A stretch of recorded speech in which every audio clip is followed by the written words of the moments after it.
det er Charlotte Roberg. Det er mig, der arbejder med intuitiv dyrekommunikation. Jeg er for nylig blevet spurgt om, hvad man kan bruge det til.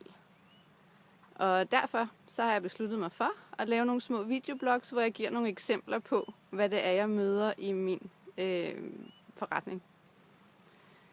En af de ting, som jeg har mødt for nylig, det er mennesker, som gerne vil spørge deres dyr om, de har det godt, om de er tilfredse, om deres behov bliver dækket.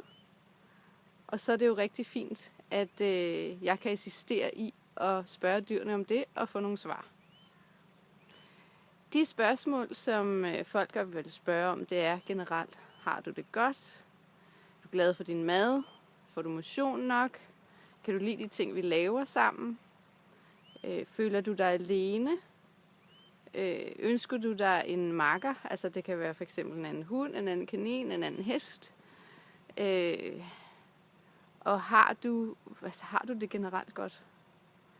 Og det er jo rigtig brugbart, fordi at hvis det var et andet menneske, som vi delte vores liv med, så kunne vi spørge dem helt almindeligt i den her sådan en tale, som jeg taler i nu. Hvordan går det med dig? Og de vil også automatisk udtrykke sig i ord, fordi at det er en af de mest dominerende sprog, som vi bruger i vores hverdag. Så derfor så har folk booket en session, hvor de har skrevet nogle spørgsmål ned, som jeg kan spørge dyrene om. Og så er der også rigtig mange, vil jeg sige, i den forbindelse og med den indgangsvinkel, som er interesseret i at høre, hvad dyrene har på hjertet. Det er en af de ting, man kan bruge intuitiv dyrekommunikation til. Hvis du er interesseret i at høre mere, så stay tuned. Hej for nu.